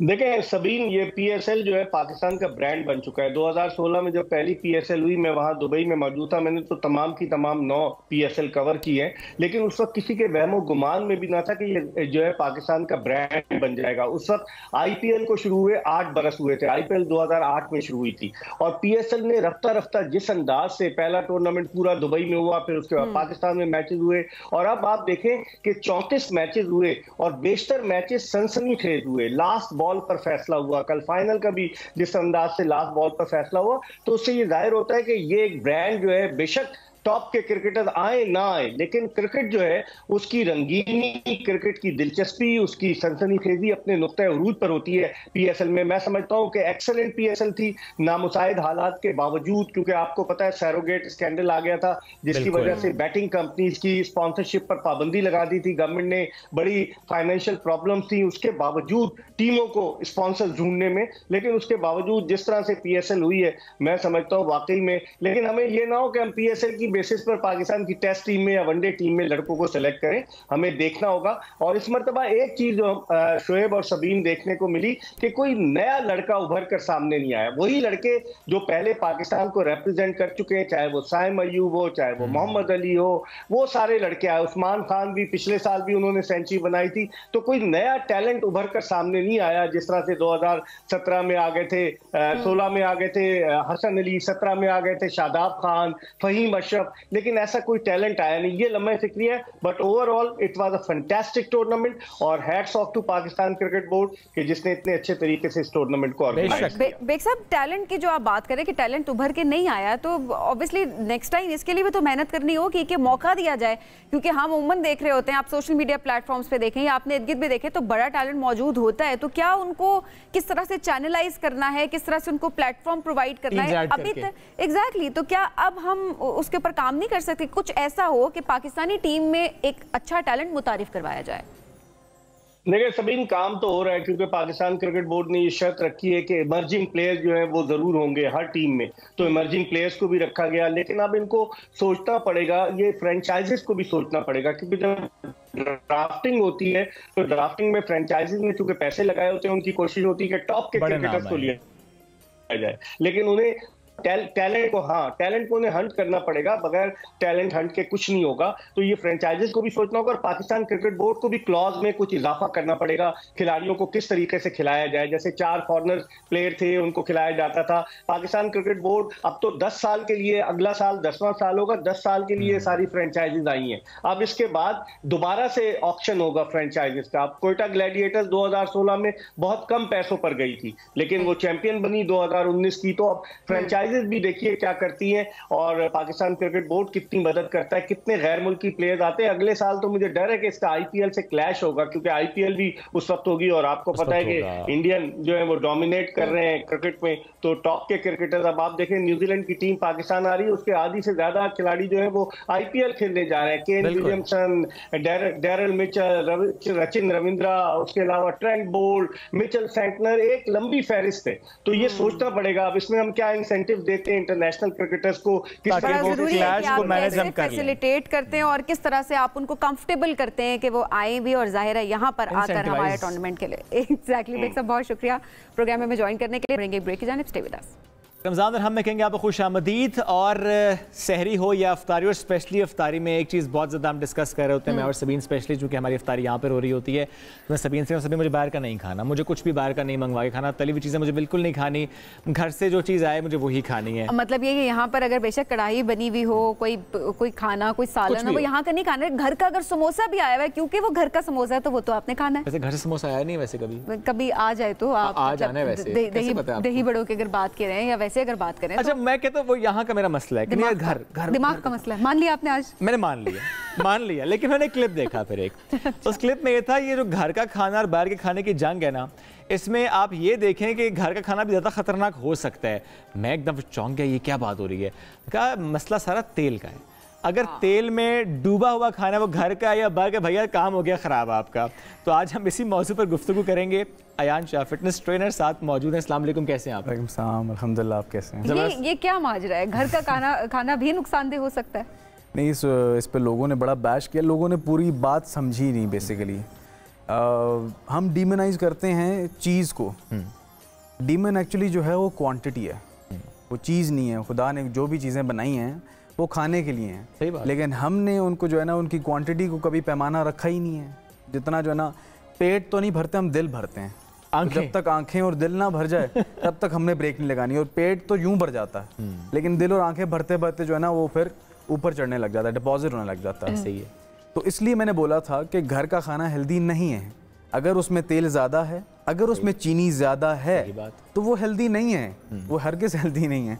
तो उस पर काफ़ी लोगों ने जो है ना वो कहा। कैसे हो सकता है? कॉमन सेंस है। अगर आप बाहर जाकर कुछ भी खा पी रहे हैं, उसके अंदर चीनी नहीं है या उसके अंदर ऑयल नहीं है, तो वो ज़्यादा हेल्दी है एज कम्पेयर टू फूड जो कि आप घर खा रहे हैं। लेकिन पता नहीं है ना लोगों को, जब तक वो इतनी हाँ नहीं पता सभी। इवन मैं अपने घर की बात करूँ, मेरी अम्मी जब तक वो सालन के ऊपर तरी ना आई, वो कहते हैं पुत्र मजा नहीं आया। अच्छा, ये मसला हमारे घरों का है। ये बात मैंने बोली थी वीडियो में। तो वाकई में एक बात ये भी है कि लोग भी क्या करें, अगर वो टेस्ट में अच्छी नहीं आ रही है हमारे मुताबिक, तो हम कैसे खाएं? टेस्ट जो है ना वो तेल से नहीं आता।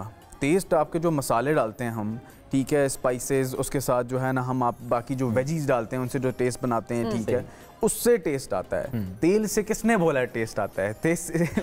उससे टेस्ट कभी बन गया ना, एक मुगालता हो गया है। ठीक है, ये एक जो है ना मिसकंसेप्शन, एक और इसे दूर करना चाहिए। और यही कोशिश भी है इस सेगमेंट की बजाय जितनी आप खर्चा कम करने की जरूरत है आपको। ट्रू दैट, वैसे तेल बहुत महंगे हैं। हाँ, तो वैसे भी इंपोर्टेड होता है, तो और खाएं। वैसे भी कहते हैं एक दो रोटियां खानी, आप एक खा लें, इसमें ऐसी क्या बात है? नहीं, रोटी में मसला नहीं है, एनकरेज करते हैं ना लोग। मार्ट पे ना वो रमज़ान के जो है ना वो राशन के उन्होंने बनाए हुए थे कि ये एक इकोनॉमी पैकेज। बिल्कुल। तो मैंने उसमें जब देखा तो मैंने कहा यार मेरे लिए तो एक भी चीज़ नहीं है इसमें। आटा मेरे लिए नहीं है, चीनी मेरे लिए नहीं है, तेल मेरे लिए नहीं है, बेसन मेरे लिए नहीं है। आटा बिल्कुल भी नहीं खाते? नहीं, आटा बेसिकली कन्वीनियंस की बात है ना। मैं जो है ना वो राइस, पोटैटो, इन चीज़ों पे जाता हूँ। आटा कौन गूंदे, रोटी बनाए, फिर उसको आटे को रखे, ये सब चीज़ें। चावल पानी में डालो, उबले यूं मेर के खा लिए, ठीक है। अच्छा, उनको बना के देने वाला कोई नहीं है, मसला उनका नहीं। अब शादीशुदा शादी पहले, लेकिन माइंडसेट वही है ना। अच्छा, माइंडसेट इंडिपेंडेंट वाला है कि यार थोड़ा कन्वीनियंट, हाँ, क्विक सा हो। मतलब टाइम वेस्ट क्यों करना उन चीज़ों पे। अच्छा, वैसे रमज़ान में बहुत से लोग ये सेट करते हैं कि रमज़ान में 5 किलो 10 किलो वजन कम करना है, लेकिन वो जो आदत है हमारी वो तो वही पुरानी वाली है। मैं बताऊँ, trust me, it is possible. आपकी जो फास्टिंग चल रही है, खुदा ने इतनी बड़ी जो है ना हमें नेमत दी है कि फास्टिंग में आपका जो है ना इंसुलिन एक हार्मोन होता है, जो कि हमारे जो है ना, जब हम अनाज जो कार्ब्स खाते हैं, ये सब चीज़ें खाते हैं, ठीक है, प्रोसेस्ड फूड खाते हैं, तो वो स्पाइक करता है। जब वो स्पाइक करता है तो आपकी बॉडी जो है ना वो मेटाबोलाइज करने की जगह स्टोर करना शुरू कर देती है। ठीक है। तो जो ही हम जो है ना वो सारा दिन, अब हमारा फास्टिंग में इंसुलिन नीचे होता है, ठीक है, सारा दिन हम फैट बर्निंग जोन में रहते हैं, ठीक है, सारा फैट जो है ना वो बॉडी यूज कर रही होती है उसको एज एनर्जी। शाम जो ही होती है तो यूं धड़ाम करके आपको फील होता है ना कि एकदम नशा आ जाता है। इंसुलिन का ये सारा मसला है। आप एक दिन जो है ना वो अपने जो है ना कार्ब्स जो है ना वो बिल्कुल लिमिट करके देखें, ठीक है, अच्छी क्वालिटी की प्रोटीन और उसके साथ अच्छे फैट्स रखें थोड़े से, तो आप देखें, ट्रस्ट मी, उसी दिन से आप जो है ना वो एनर्जेटिक रहेंगे। आपको सुस्ती नहीं आएगी। आप बोलेंगे यार मैं सोना, आप ये नहीं डिमांड करेंगे मुझे सोना है। मेरा काम जो है शुरू ही जो है वो मगरिब के बाद होता है, और मगरिब के बाद मैं इतने हाई इंटेंसिटी बूट कैंप्स और वर्कआउट्स करवाता हूँ अपने क्लाइंट्स को, मुझे तो नहीं आती सुस्ती। यार आपकी तो इतने सालों की रूटीन है ना। मैं अभी भी खाऊं अगर मैं सेम डाइट खाऊं तो ट्रस्ट मी, द वेरी इसका मतलब है सारा मसला खाने में है। सब मसला खाने में, कोई वो चीज़ नहीं है। लेकिन वही बात है कि हमारे यहाँ जो है ना वो कहते हैं कि नफ्स को मारना जो है ना वो मुश्किल है। एक कॉलर है जी, आमिर, अस्सलाम वालेकुम, क्या पूछना चाहते हैं अयान से? अस्सलाम वालेकुम। वालेकुम सलाम। सर मुझे ये पूछना था, अभी डाइट पे बात हो रही थी। जी जी जी जी, क्या पूछना चाहते हैं? जी मैडम, मुझे ये फिटनेस ट्रेनर जो है इनसे सवाल करना था। मैं कराची से बात कर रहा हूँ, गुलशन इकबाल से। जी जी, कहिएगा। मुझे पूछना था, अभी ये इसके हवाले से बात कर रहे थे, हैवी डाइट के हवाले से और तरी के हवाले से, और उससे मैं भी जिम से रिलेटेड हूँ बेसिकली, लेकिन मैं पंजाब के हवाले से ये बात करूँगा कि जो हम पहलवान देखते हैं माशाल्लाह से गुजरावाला के और गुजरात के, आई थिंक, तो वो तो माशाल्लाह से कितने कितने बकरे खाते हैं, कितने कितने वो चीज़ें खाते हैं, तो उसके बाद जाके पहलवान बनते हैं। आप उन्हें फिट समझते हैं? आप पहलवान बनना चाहते हैं? सॉरी, पहलवान बनना हो जाए, मेरे एकदम मेरे माइंड में आया। मैं फिटनेस की डेफिनेशन भी क्लियर करूंगा। जी जी प्लीज।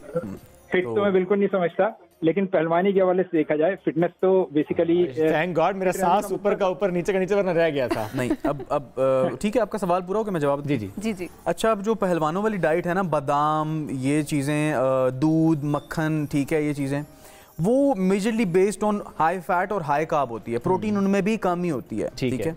लेकिन चूंकि उनका जो है वो वर्कआउट्स इतने हाई इंटेंसिटी होते हैं, ठीक है, लेकिन स्टिल आप देखेंगे कि उनका बॉडी फैट परसेंटेज कितना ज़्यादा होता है। और बॉडी फैट परसेंटेज अगर उन पहलवानों में जाके कोई मेडिकल रिपोर्ट तो नहीं चेक करवाता, ब्लड प्रोफाइल, तो वो बेचारे देसी लोग होते हैं, वो ब्लड, उनको क्या पता ब्लड प्रोफाइल क्या होती है। अगर आप उनकी ब्लड प्रोफाइल जाके चेक करें तो उनके मार्कर्स इतने हाई हुए होंगे, क्योंकि जितना आपके ऊपर डिपॉजिट होता है, इट्स नॉट अबाउट एस्थेटिक्स, ये सिर्फ जो है ना आपके फिजिकल एस्थेटिक्स के बारे में नहीं, ये ओवरऑल हेल्थ के बारे में।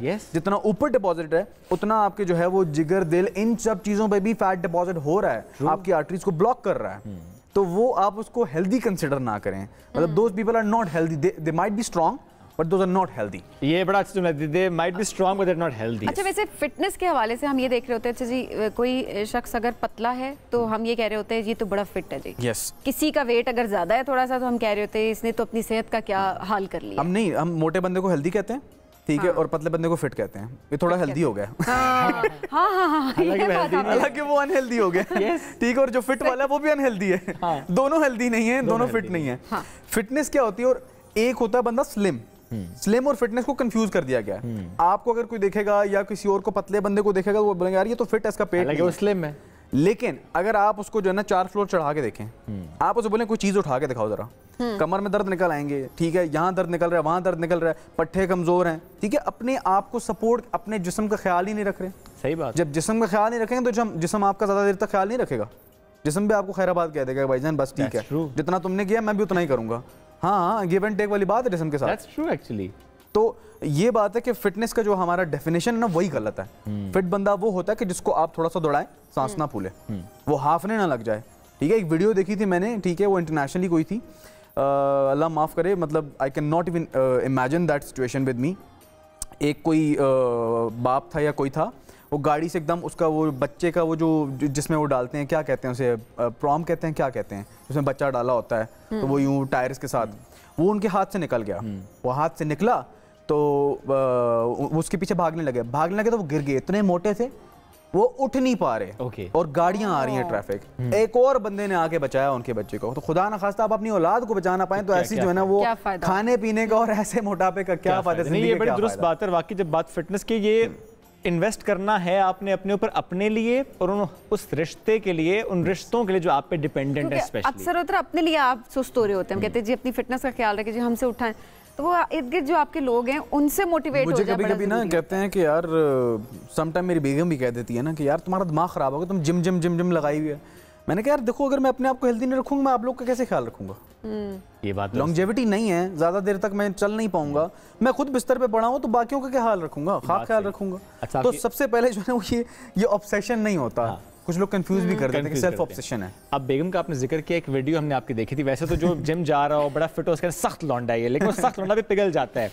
तो आप कहाँ पिघले उसका हम विजुअल दिखाना चाहते हैं जी। पहले दिखाएं स्क्रीन पर।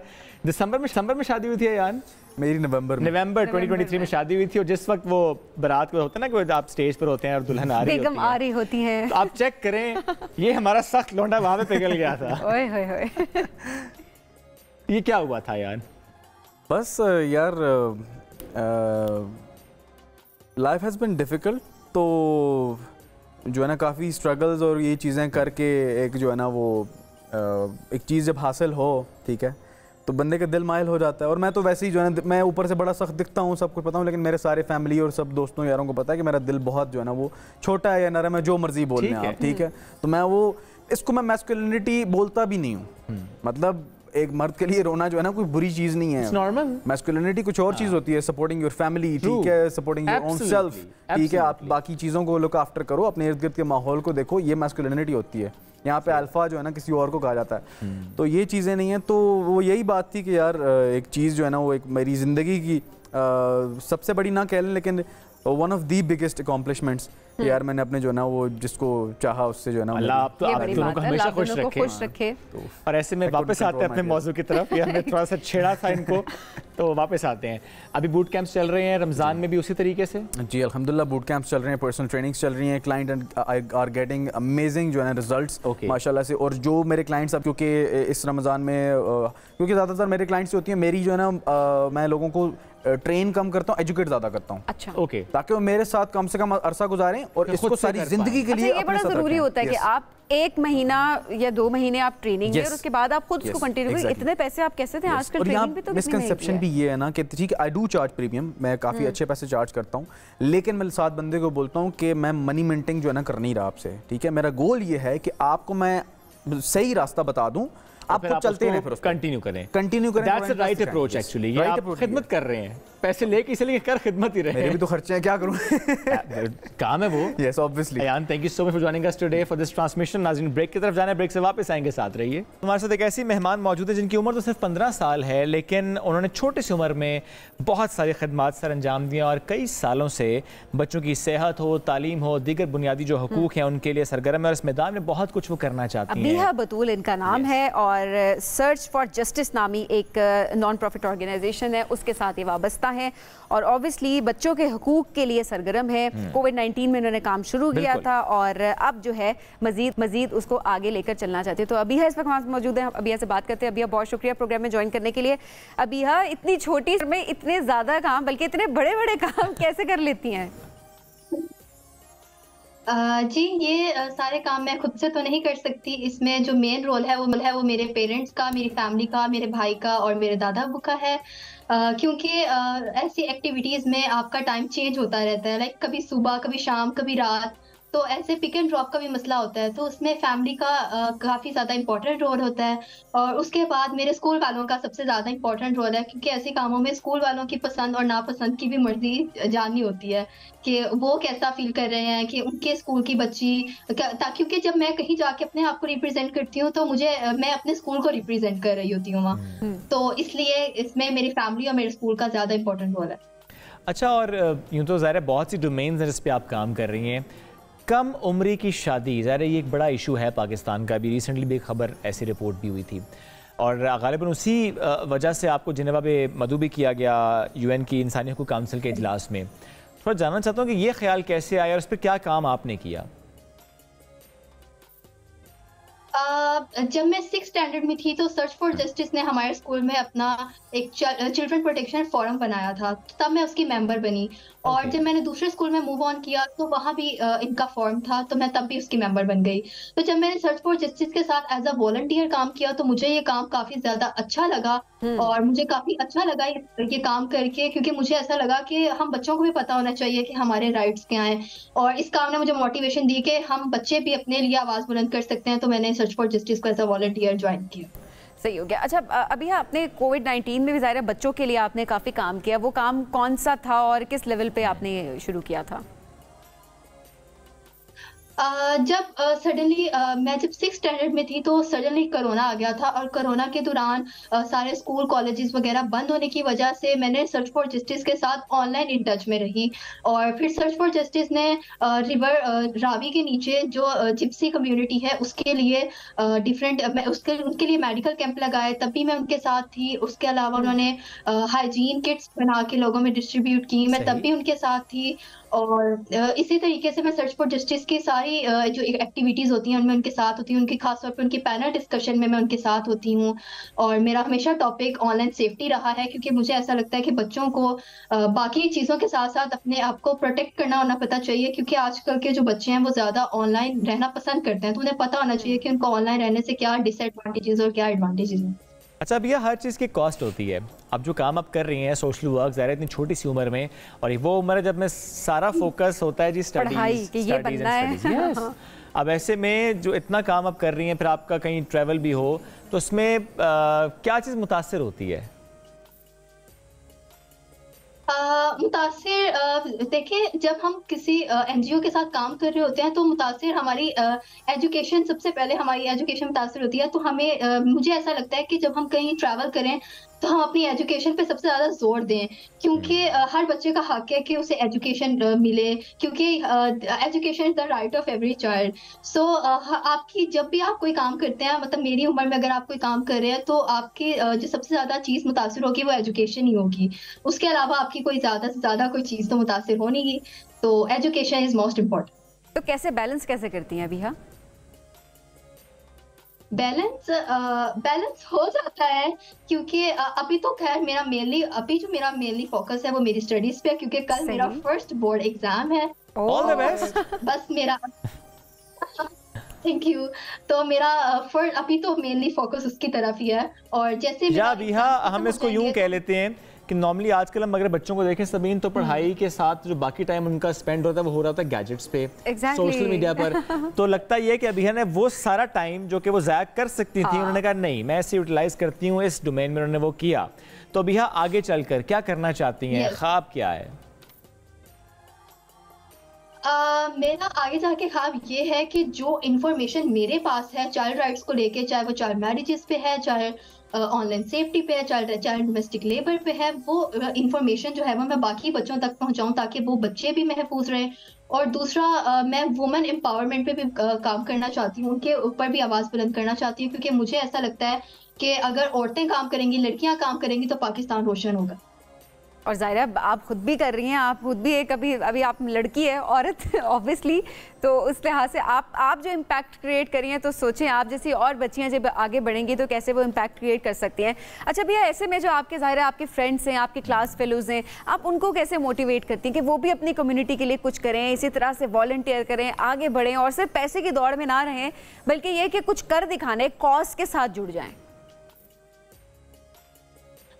मैं अपनी काफ़ी ज़्यादा दोस्तों को काफ़ी ज़्यादा डिफरेंट तरीके से मोटिवेशन करती हूँ, क्योंकि हर किसी का सोचने का अंदाज अलग होता है। जब वो मेरे साथ बैठते होते हैं तो मैं कोशिश करती हूँ कि मैं उन्हें ज़्यादा से ज़्यादा ऐसे फजूल बातों से लेके ज़्यादा से ज़्यादा मैं उनको इन चीज़ों की तरफ एंगेज रखूँ, ताकि उनको भी पता चले कि उनके राइट्स क्या हैं, वो अपने आप को कैसे प्रोटेक्ट कर सकती हैं। तो मैं उनको इस तरह ज़्यादा लाने की कोशिश करती हूँ।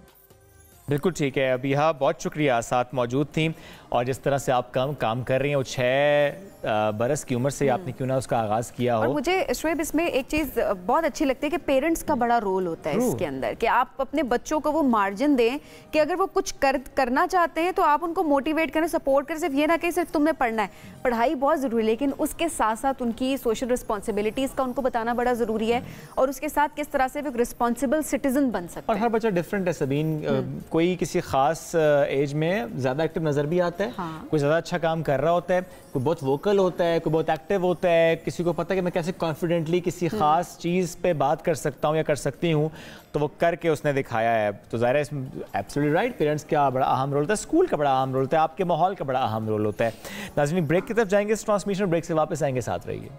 में ज्वाइन कर चुके हैं मोहम्मद सिबगतुल्लाह कादरी, बहुत प्यारी इनकी ये आवाज़ है। हम ज़रूर चाह रहे थे कि इस ट्रांसमिशन को सजाएं हुज़ूर पाक सल्लल्लाहु अलैहि वसल्लम की मदह सराई करके। अस्सलाम वालेकुम जी, कैसे हैं आप? वालेकुम अस्सलाम, अल्हम्दुलिल्लाह। वो कितने अरसे से हुज़ूर पाक सल्लल्लाहु अलैहि वसल्लम की मदह सराई कर रहे हैं आप? Natia first of all I am very thankful to you and your team for inviting me in such a prestigious Ramzan transmission. आपके आने का शुक्रिया। जज़ाकल्लाह। और नात ख़्वानी मेरा शौक़ है, और ये बचपन से, जब से आँख खोली है तो बचपन से नात ख़्वानी कर रहे हैं, लेकिन प्रॉपर उस्ताद से इसकी क्लासेस ली हैं वो। अच्छा। 8 साल का अरसा हो चुका है। उस्ताद कौन थे? जी, रेहान हबीब सोहरवर्दी साहब, ओके, सैयद फसीउद्दीन सोहरवर्दी शाह साहब के जो शागिर्द हैं। जी जी, उनसे मैंने प्रॉपर 8 साल की क्लासेस ली हैं नात की, और 8 साल से ही प्रॉपर अल्हम्दुलिल्लाह टीवी चैनल्स पे भी मुख्तलिफ नात पढ़ने का मौका मिल रहा है माशाल्लाह। तो आज हमारी महफिल को किस कलाम से, किस नात से आप? मैं एक कलाम पेश करता हूँ, सैयद नासिर शाह साहब शायर हैं, उनका बड़ा खूबसूरत मशहूर ज़माना कलाम पेश करता हूँ।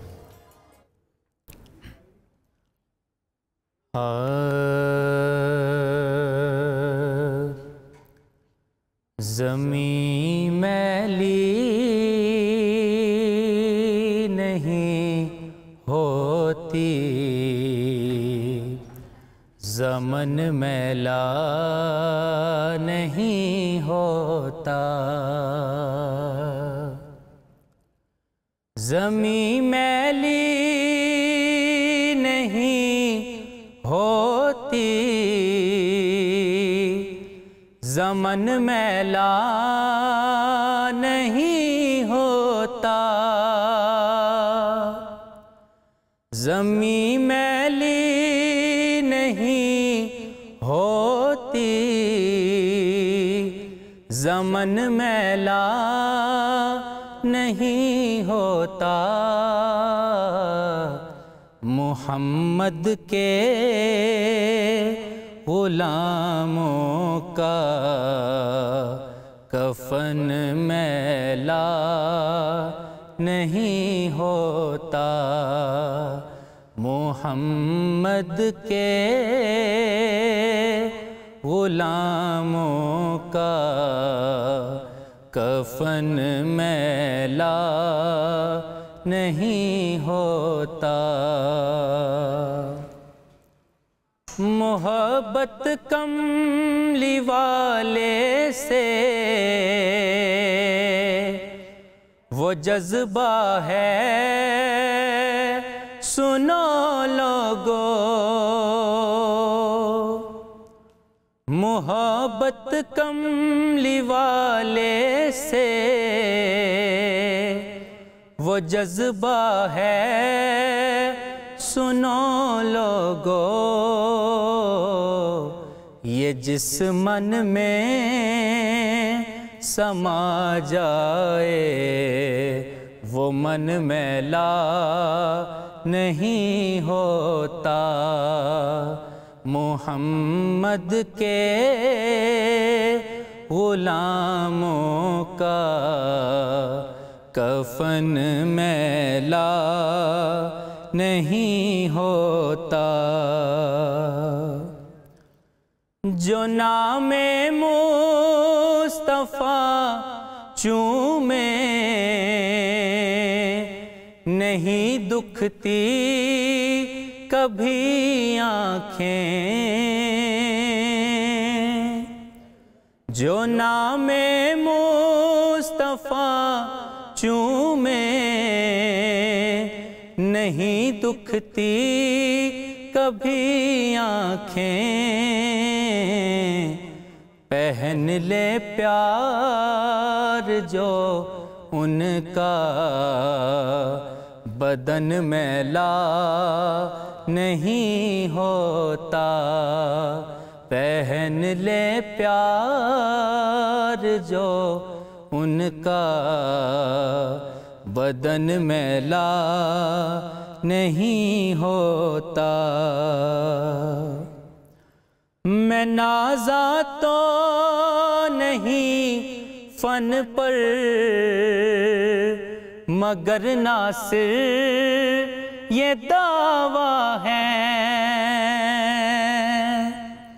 मैं नाज़ा तो नहीं फ़न पर,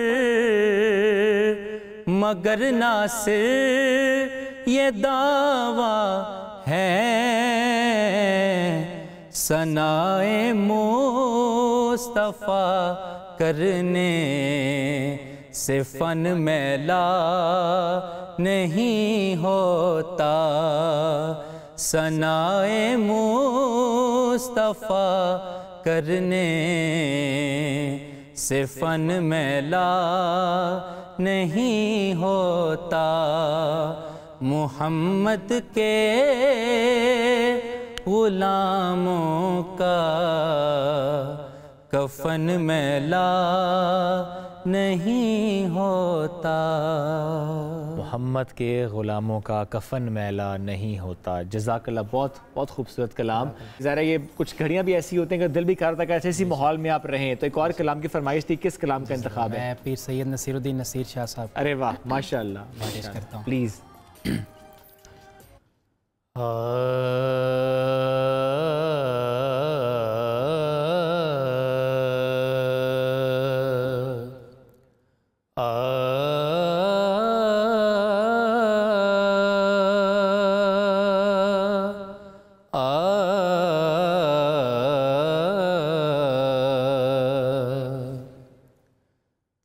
जिसके मुकद्दर में गदाई तेरे दर की थी, जिसके मुकद्दर में गदाई तेरे दर की, कुदरत ने उसे राह दिखाई तेरे दर की, कुदरत ने उसे राह दिखाई तेरे दर की।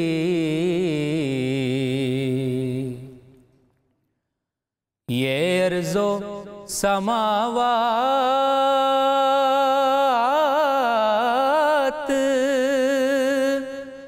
तेरी ज़ात का सदका, ये अर्ज़ो समावात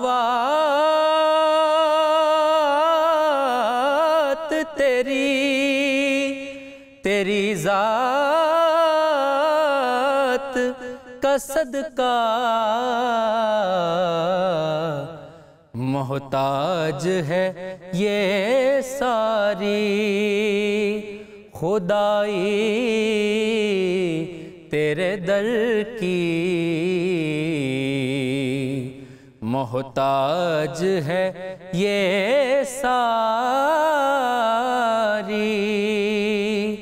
खुदाई तेरे दर की। आया है नसीर आज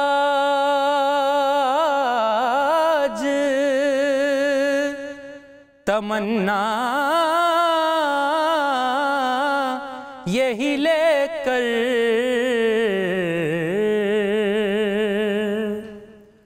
आया है नसीर आज तमन्ना यही लेकर,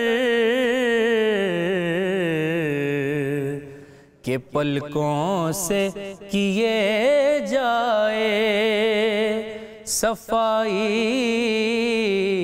तेरे दर की, पलकों से किए जाए सफाई तेरे दर की, थी जिसके मुकद्दर में गदाई तेरे दर की, कुदरत ने उसे राह दिखाई तेरे दर की।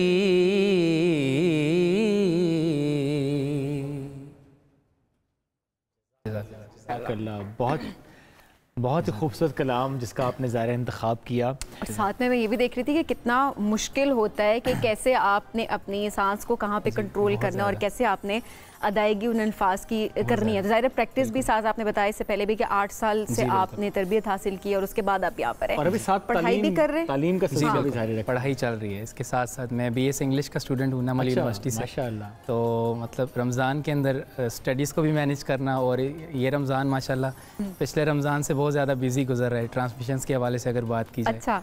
तो ये कि मैनेज करना थोड़ा सा टफ होता है, लेकिन अल्हम्दुलिल्लाह अल्लाह का शुक्र है कि देखिए आप अल्लाह ताला ने चुना है ना आपको बिल्कुल बिल्कुल महबूब की मदद सराई के लिए। बेशक। वैसे प्रोफेशनल लाइफ में क्या सोचते हैं आगे जाने के हवाले से? प्रोफेशनल लाइफ की अगर बात करें तो जो मेरा शौक़ है वैसे तो क्योंकि मुझे इंग्लिश के साथ काफ़ी बचपन से लगाव था, तो इस फील्ड की तरफ जब मैं आया तो मेरा और रुझान बड़ा कमेंट्री की तरफ मेरा रुझान है, जो कि मैं शौक़ से सुनता भी हूँ।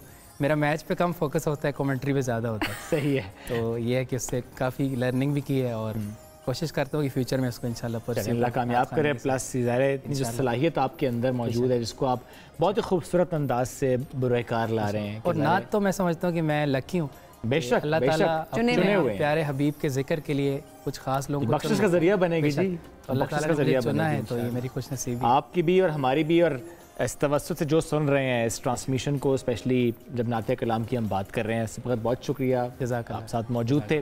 नाज़रीन, एक ब्रेक की तरफ जाएंगे, जब ब्रेक से वापस आएंगे तो हमारा वो सेगमेंट जो कि आपको बहुत पसंद है, जिस तरह बाकी सेगमेंट्स को बहुत आप पसंद करते हैं, क़ससुल अंबिया, जिसमें हम बात करते हैं अंबिया कराम के किस्सों से मुताल्लिक कि क्या लर्निंग है उन हालात, उन वाक़यात में, क्या उनका रिस्पॉन्स था, किस तरह से उन्होंने डील किया, तो उन सारे वाक़यात से कैसे हम सबक हासिल कर सकते हैं। कल चूँकि हज़रत इब्राहीम की हम बात करते हैं, वो मुकम्मल नहीं हुई थी, आज मुकम्मल करेंगे। खुर्रम इलाही साथ मौजूद होंगे। एक ब्रेक की तरफ जाएंगे, ब्रेक से वापस आते रहिए हमारे साथ रमज़ान और हम की इस ट्रांसमिशन में।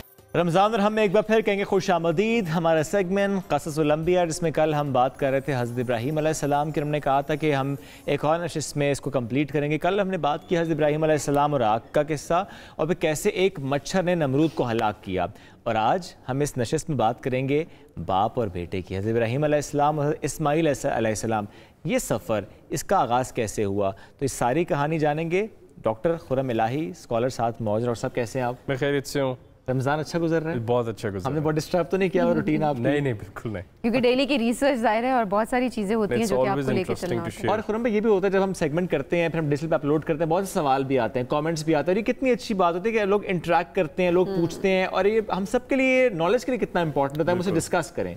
और दूसरी की जो हम एक कोशिश कर रहे हैं कि हम अपने तारीख़ के बड़े लोग आपके सामने रखें, जिनको हम अंबिया कहते हैं। जैसे अब आज के अगर किसी की तरफ बढ़ें तो हज़रत इब्राहीम अलैहिस्सलाम के लिए जो पहली बात मैं करना चाहूँगा, जहाँ हमने कल अपना किस्सा ख़त्म किया कि नमरूद हिलाक हो गया, लेकिन वो जो मंजनीक से आग में फेंके जाने वाला इब्राहीम अलैहिस्सलाम का वाक़या है कि बेखतर कूद पड़ा आतिश नमरूद में इश्क, वो मोजज़ा लोगों के लिए भी था और इब्राहीम अलैहिस्सलाम के लिए भी था। यानी वो इब्राहीम जो देख रहे थे आग है, वो आग ठंडी होगी, ये वही इब्राहीम है जो मुशाहिदा मांग रहे थे कि अल्लाह तो मुझे ज़िंदा कैसा करेगा। और वो उसके बाद अब वो ख़ुद भी अपने आप को अकल से आगे जाता देख रहे थे क्योंकि अकल ख़ुद एक बाउंड्री है। खैर, नमरूद की हिलाकत के बाद आप अपनी बेगम, अपनी वाइफ, अपनी अहलिया के साथ, बीबी सारा के साथ सफ़र शुरू करते हैं। और फिर क्योंकि पैगम्बरों की ज़िंदगियों में आजमाइशें आती रहती हैं ताकि हम उनकी ज़िंदगियों से सबक सीख सकें, जो कि हमारे शो का भी बड़ा मकसद है। तो आखिरकार जब हम आगे जाते हैं तो हज़रत इब्राहीम अलैहिस्सलाम के बारे में आता है कि भाई एक आदमी आ गया है, तो एक और बादशाह की बस्ती में आप दाखिल हो जाते हैं। वो बीबी सारा, क्योंकि वो बहुत खूबसूरत थी और अपनी बहुत नौजवान भी थी, तो उसने हज़रत इब्राहीम अलैहिस्सलाम से पूछा कि मैं देखता हूँ कि तुम्हारे साथ एक खातून है, वो कौन है? हज़रत इब्राहीम अलैहिस्सलाम, जिन्होंने पहले भी एक दफ़ा कहा कि मेरी तबीयत ठीक नहीं, मैं मेले पे नहीं जा सकता, उन्होंने कहा कि ये तो मेरी बहन है, हालांकि वो उनकी अहलियाँ हैं। और उन्होंने अपनी अहलिया को भी कहा कि आप भी अंदर यही बताइएगा। खैर, जब उन्होंने हज़रत बीबी सारा को मदऊ किया तो बादशाह उनकी तरफ बढ़ा तो साथ ही उसके हाथ शल हो गए।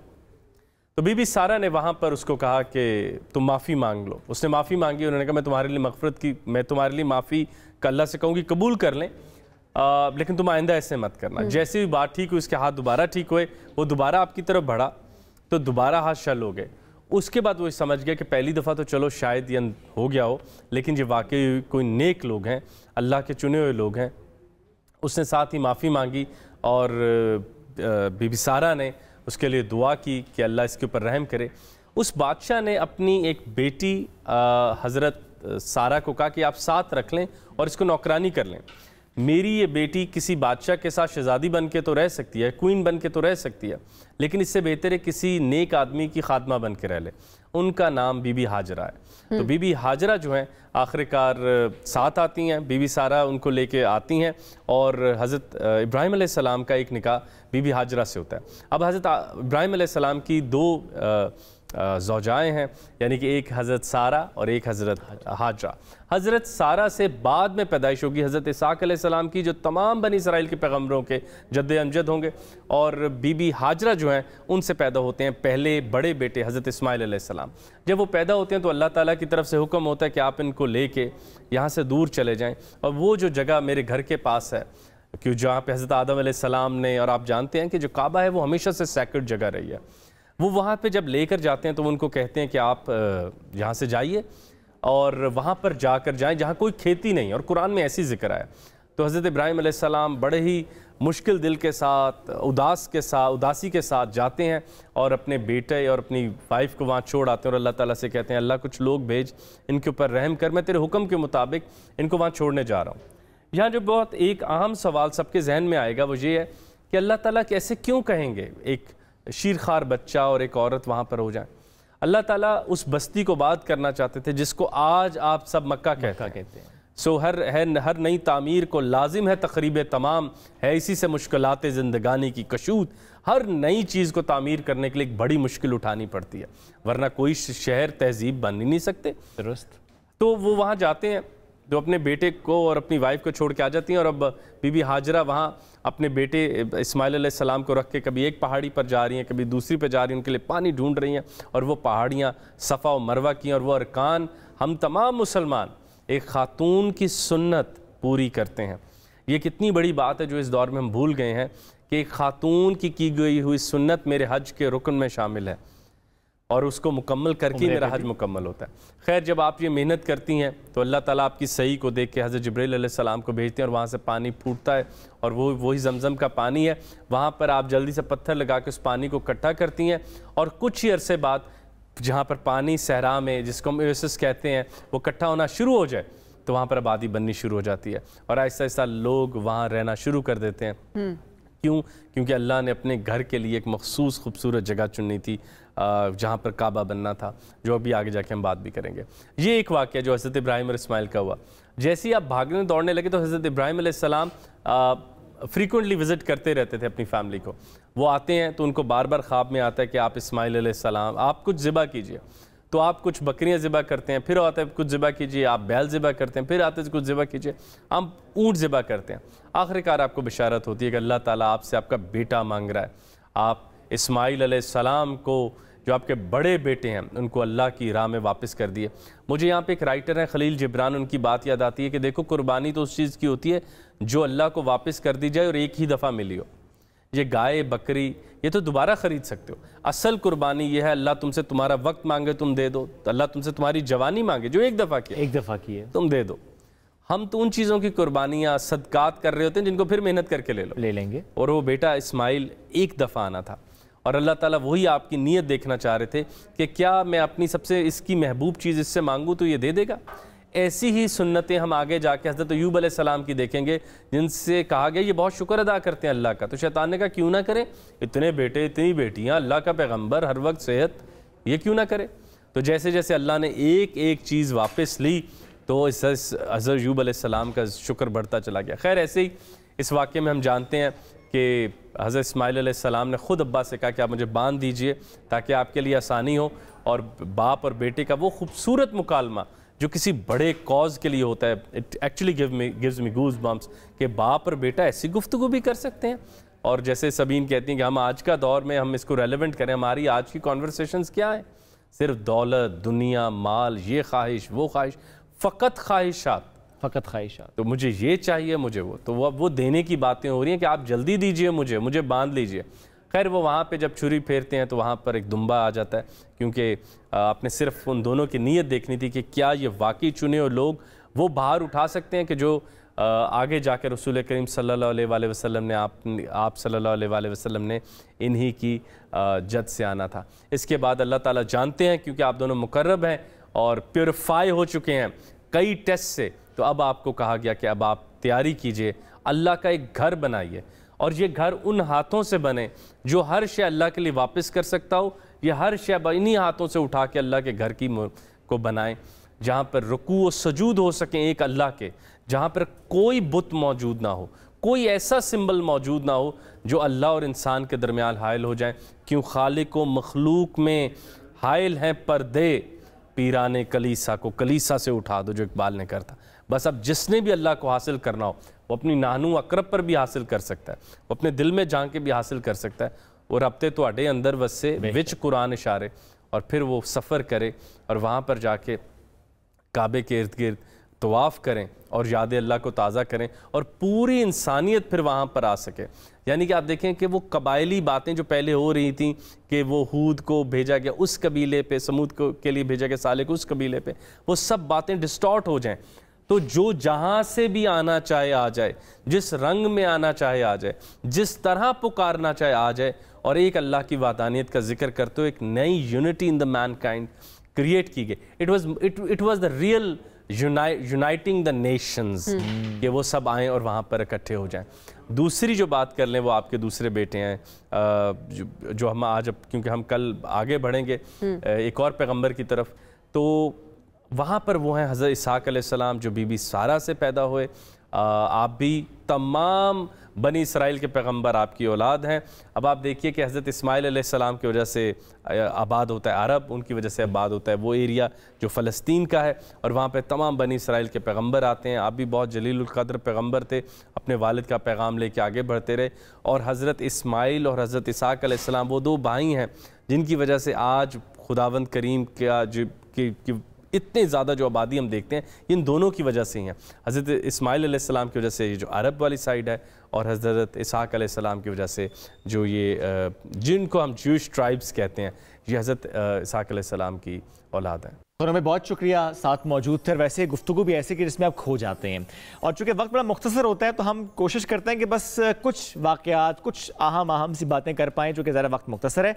लेकिन जब अपलोड करते हैं अपने डिजिटल पर तो वहाँ बहुत सवाल भी आता है, बहुत कमेंट्स भी आते हैं। हम कोशिश करेंगे किसी नशिस्त में उन कमेंट्स को भी शामिल करें, उन सवालों को शामिल करें, चूँकि यही हमारा मकसद भी है कि सवाल करें। कोई शर्म नहीं होनी चाहिए, ये हम ज़रा सीख रहे होते हैं, बच्चे हों बड़े कोई भी हो, किसी भी मामले पर सवाल करना बहुत अहम होता है। उसके बाद एक अच्छी डिबेट जनरेट होती है। वक्त के ख़त्म, बहुत सा ख्याल रखिए, दुआ में याद रखिए। अल्लाह हाफ़िज़।